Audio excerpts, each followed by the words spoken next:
February 28, 2026. At 6:27 a.m., the United States alongside Israel struck Iran. Within minutes, both nations closed their airspace to international traffic. While standard procedure in conflict zones, it immediately severed one of the most critical air corridors in the world, the most direct routing between Europe and Asia. Within hours, Iran announced retaliatory strikes on US allies and interests across the region, and what followed was near total pandemonium over Middle Eastern skies. By 10 a.m., virtually every country in the region, Qatar, Bahrain, Kuwait, Iraq, the UAE, had closed its airspace. Airports on the periphery, including Istanbul, Athens, and Larnaca, suddenly had no choice but to absorb wide-body aircraft that were never part of their schedule. But others weren't so fortunate. American Airlines Flight 120, which had departed Philadelphia for Doha, was forced to turn its Boeing 787 Dreamliner around while still over the Mediterranean. The passengers spent a total of 16 hours in the air, without actually getting anywhere other than their original departure city. And it wasn't an isolated incident. Air Canada Flight 56 was en route to Dubai from Toronto when it was forced to turn around, flying the entire Atlantic again, landing back in Toronto 12 hours later. While this disruption was problematic for carriers around the world, for the Middle East's big three, Emirates, Etihad, and Qatar Airways, it was catastrophic.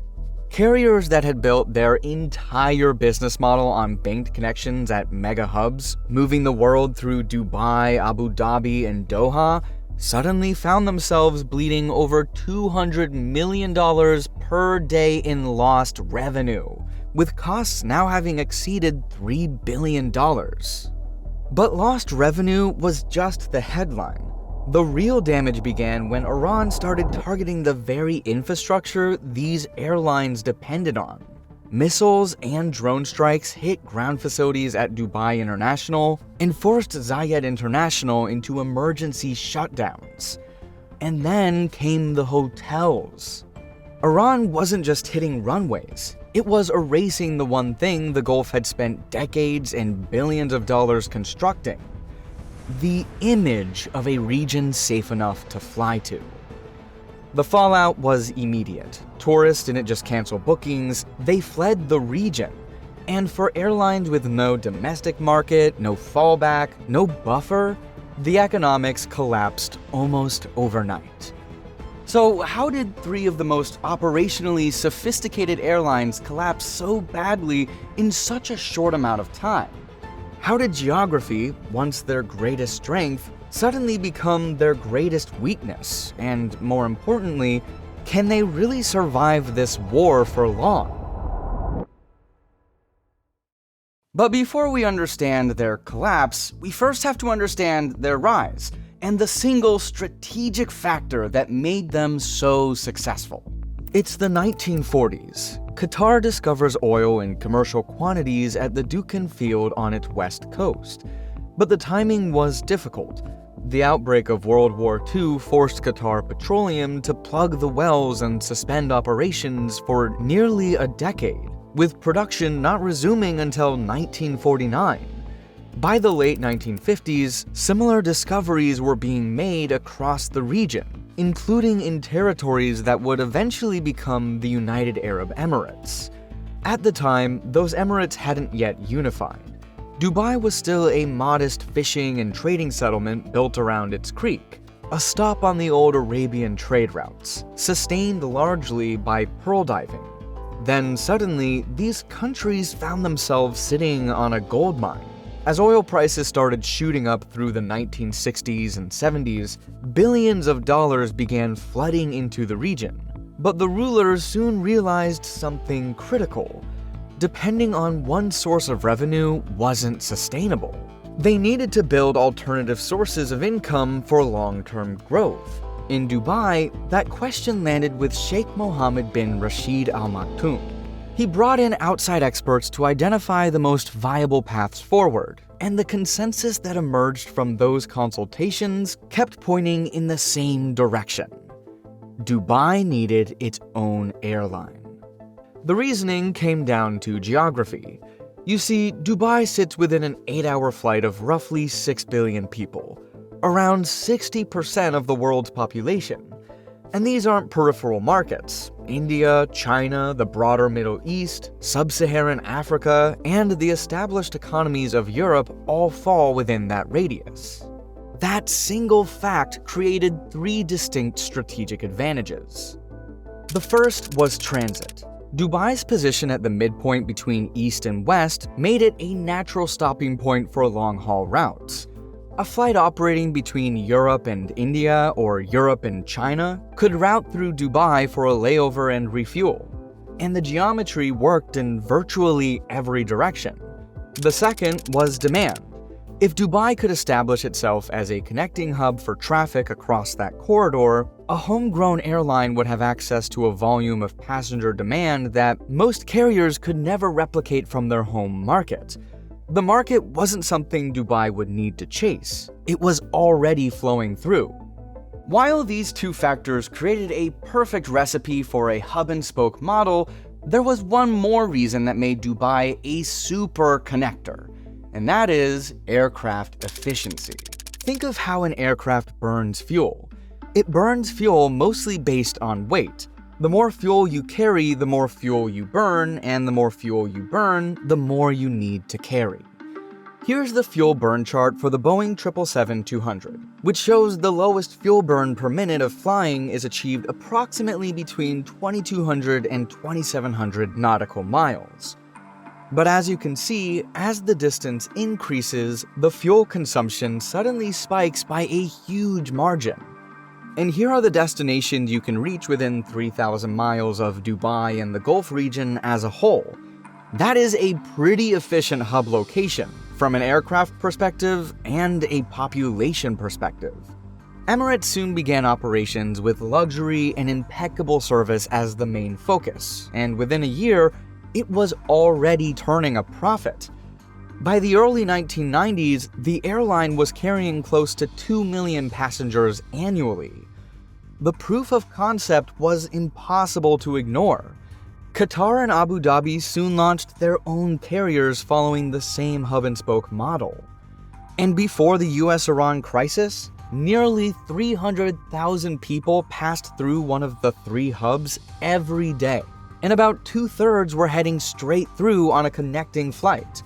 And importantly, the closure of Russian and Ukrainian airspace to European carriers following the invasion of Ukraine had pushed eastbound traffic south into a small, uncertain corridor. For passengers on many routes, a Gulf connection had become the cheapest, quickest, and possibly the nicest way to fly. But as the crisis spread into the Gulf region, the same geography that made them the perfect global hub for decades suddenly turned them into some of the most isolated airports in the world. A serious problem for airlines that are built around some of the largest aircraft ever put into commercial service. Here's the thing. Emirates currently operates 116 Airbus A380s.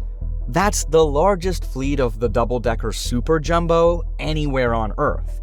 These aircraft burn roughly 11 to 12 tons of jet fuel every hour they're in the air. And that's just the A380. The Gulf carriers are also among the biggest operators of the Boeing 777 and the Airbus A350. So when flight times suddenly get longer, the economics can change very quickly. Take Etihad Flight 021, for instance. The route between Abu Dhabi and Toronto normally runs around 14 hours. But with Iraqi, Syrian, and Iranian airspace now closed, the aircraft is forced south through the Saudi corridor. And that same flight now takes around 16 hours. And those 2 extra hours come with a steep penalty. At typical fuel burn rates, an additional 2 hours of flight time means loading around 24 extra tons of fuel before departure. But here's the problem. Every aircraft has a maximum takeoff weight, and when you add extra fuel, something else has to give. Either cargo pallets come off, seats go empty, or baggage loads get cut. At current jet fuel prices, those extra 24 tons cost somewhere between $20,000 and $25,000 per flight. Now multiply it across dozens of long-haul flights a day, and for Emirates alone, we're talking about hundreds, and the daily fuel bill climbs into the millions. And that's before accounting for all the revenue that was stripped out to make room for that fuel in the first place. But the financial damage to the airlines was only one part of the crisis, because when you pull back and look at what actually sits at the center of this entire system, a very different picture begins to emerge. Over the last decade, the Gulf region, and the UAE in particular, has engineered one of the most deliberate economic transformations in the world. Tourism became the primary vehicle for moving beyond oil. In fact, by the end of 2025, the sector was contributing almost $70 billion annually, representing 13% of UAE GDP, with visitor numbers hitting record highs year after year. This wasn't accidental growth. It was the product of billions of dollars invested in infrastructure, branding, and connectivity, with aviation sitting at the very core of all of it. On a normal day, roughly 30% of the 55,000 passengers moving through Abu Dhabi's Zayed International Airport were tourists staying in the city. In Dubai, that number was significantly higher, where 55% of the 175,000 daily passengers had no outbound connection. But as the war began to spread, Iran specifically began targeting infrastructure that fueled this growth, including airports and luxury hotels, hoping to send a message to the United States through its allies.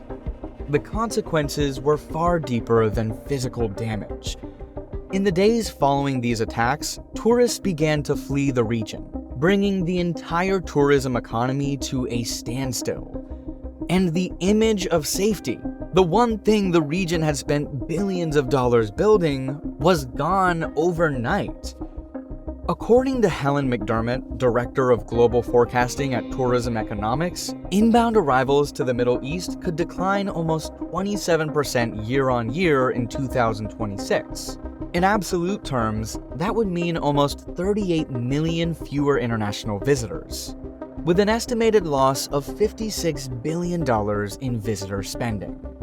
The impact is devastating, because a sharp reversal in tourist arrivals doesn't just reduce the number of people flying in, it creates a structural imbalance at the hub. Planes that were designed to arrive full will now depart with empty seats, and yield, the revenue earned per seat per kilometer, collapses as airlines slash fares desperately trying to fill the gap. And this is precisely what makes the Gulf carriers so uniquely exposed. A legacy carrier in Europe or North America can absorb a regional tourism shock because its network draws demand from dozens of domestic markets. When international travel dries up, passengers are still flying between cities at home. Emirates and Etihad have no such buffer. The UAE's population of roughly 10 million people cannot sustain a fleet of this size. Not even close.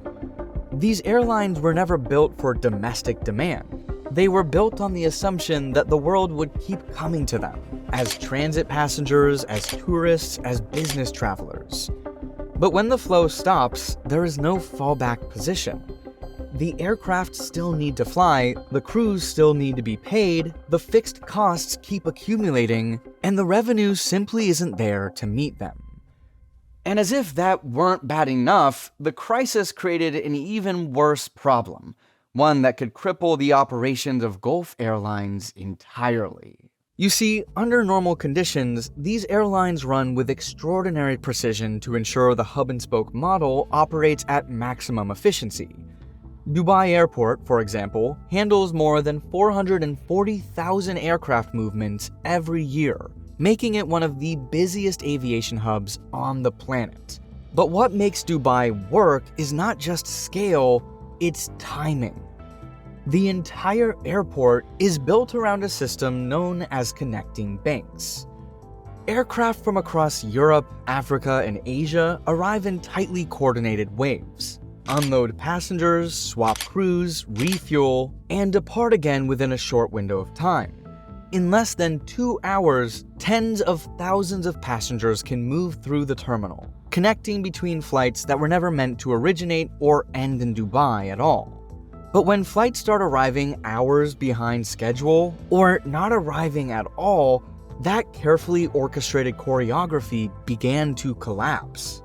Dubai simply didn't have enough space to park its entire fleet. Since Emirates alone operates more than 250 wide-body aircraft, the limited number of gates and remote stands capable of handling them began to overflow.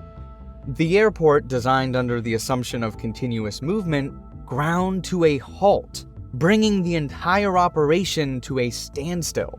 And within hours, that gridlock moved beyond the airport perimeter. Thousands of transit passengers with nowhere to go poured into Dubai's hotels.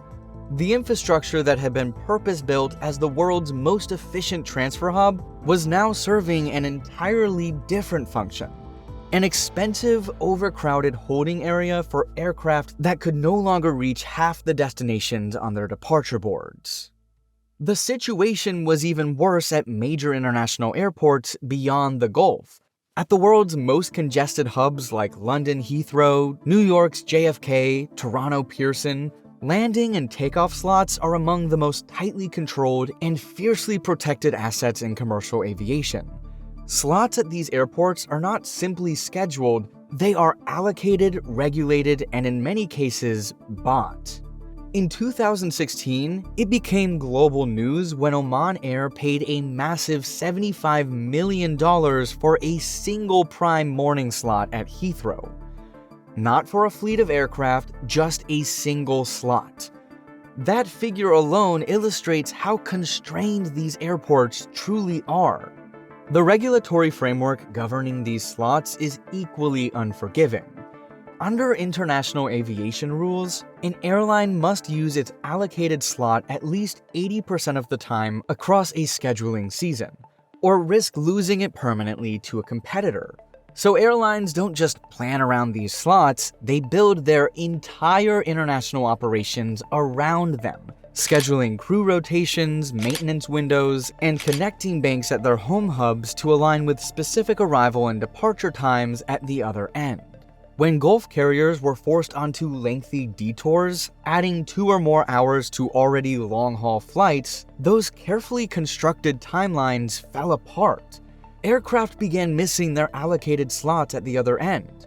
Connections that had been timed to the minute were broken. And for every missed slot, a cascading series of consequences followed. Disrupted crew scheduling, stranded passengers at both ends of the route, and the very real risk that slots accumulated over years of operations could be forfeited entirely.